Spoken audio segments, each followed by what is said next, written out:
नमस्कार, आप सभी का स्वागत है हमारे चैनल अखंड ज्ञान पाठ में।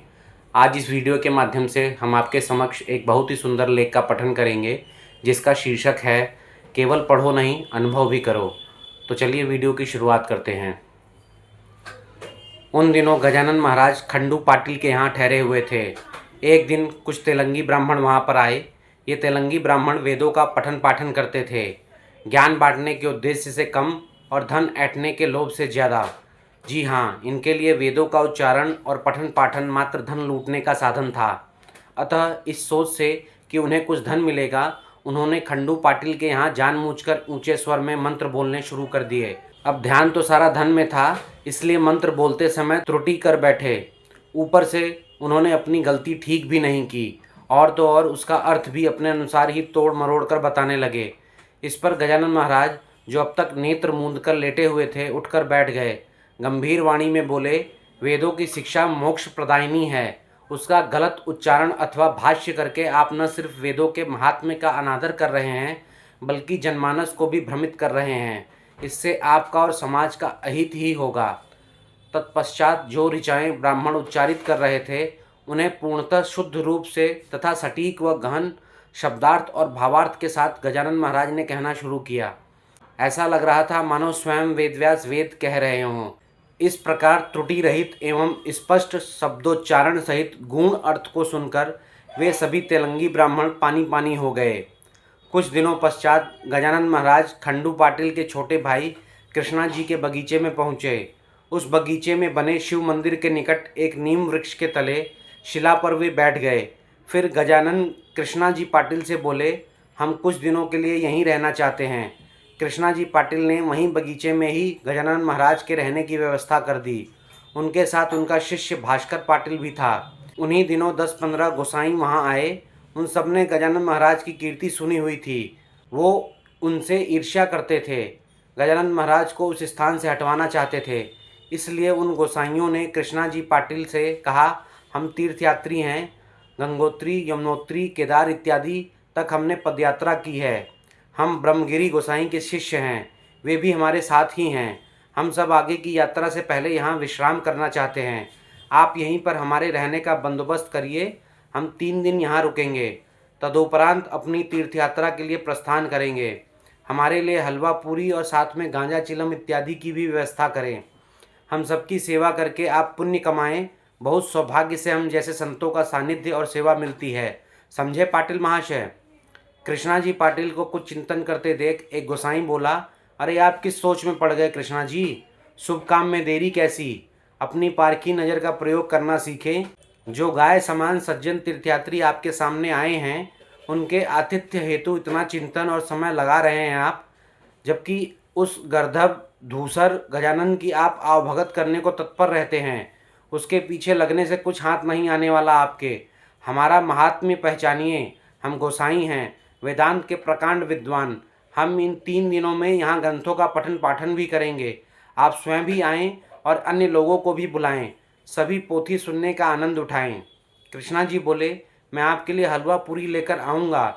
यदि आपको गांजा चिलम चाहिए तो उस छप्पर के नीचे शंकर बैठा हुआ है, आप उससे गांजा चिलम प्राप्त कर सकते हैं।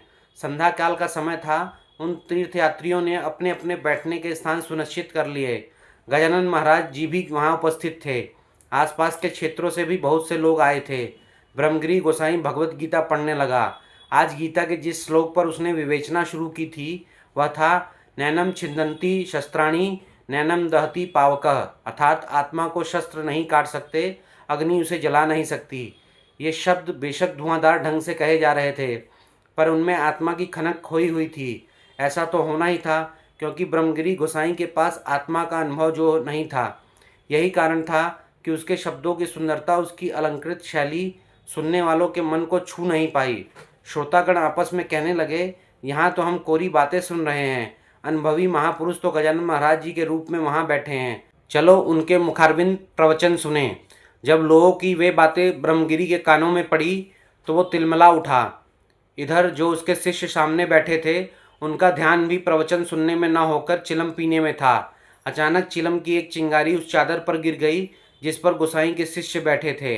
इन शिष्यों के साथ ही श्रोता बनकर उसी पलंग पर गजानन महाराज जी भी बैठे हुए थे। वो चिंगारी कब बढ़ते बढ़ते आग में बदल गई पता ही नहीं चला। पल भर में पूरे पलंग पर आग फैल गई। बाकी सब तो तुरंत वहाँ से तितर बितर हो गए, पर गजानन महाराज वहीं बैठे रहे, वो ही बिल्कुल शांत स्थिर और अविचल, भीतर से भी और बाहर से भी। शिष्य भास्कर भागता हुआ गजानन जी के पास आया और उन्हें वहाँ चलने के लिए कहने लगा, महाराज यहाँ आग फैल रही है, आप शीघ्र यहाँ से उठ जाइए। पलंग की लकड़ी भी ऐसी है, उसमें लगी आग बिना पानी के नहीं बुझ पाएगी। लेकिन भास्कर को शांत कराते हुए गजानन महाराज ने ब्रह्मगिरी गोसाई को देखा, फिर उससे बोला, अहो गोसाई जी, नैनम दहती पावकः, आत्मा को अग्नि जला नहीं सकती। आप इस श्लोक की यही व्याख्या तो कर रहे थे, फिर चिंता किस बात की? आत्मा को तो कोई जला ही नहीं सकता, इसलिए आइए मेरे साथ यहाँ बैठिए। जैसे ही यह सुना, ब्रह्मगिरी गोसाई के चेहरे का तो रंग ही उड़ गया। उससे न कुछ कहते बना न चुप रहते, मानो अपने स्थान पर जम ही गया हो। गजानन जी ने तब भास्कर से कहा, पानी लाने की कोई आवश्यकता नहीं, तनिक ब्रह्मगिरी गोसाई जी को यहाँ ले आओ। भास्कर समझ गया कि गजानन महाराज झूठ का अनावरण करने की लीला कर रहे हैं। वह झटपट ब्रह्मगिरी गोसाई के पास पहुँच गया। यह भास्कर था हट्टा कट्टा और उसके सामने ब्रह्मगिरी गोसाई था एकदम मरियल। जैसे ही भास्कर उसके पास उसे लेने पहुंचा, ब्रह्मगिरी गोसाई घबरा गया। ना ना, मुझे मत ले जाओ, मैं जल जाऊंगा। गजानन महाराज ने कहा, पर गोसाई जी, आप ही तो कह रहे थे कि अग्नि आत्मा को जला नहीं सकती, फिर चिंता किस बात की? आइए ना मेरे साथ बैठिए। ब्रह्मगिरी गोसाई पसीना पसीना हो गया।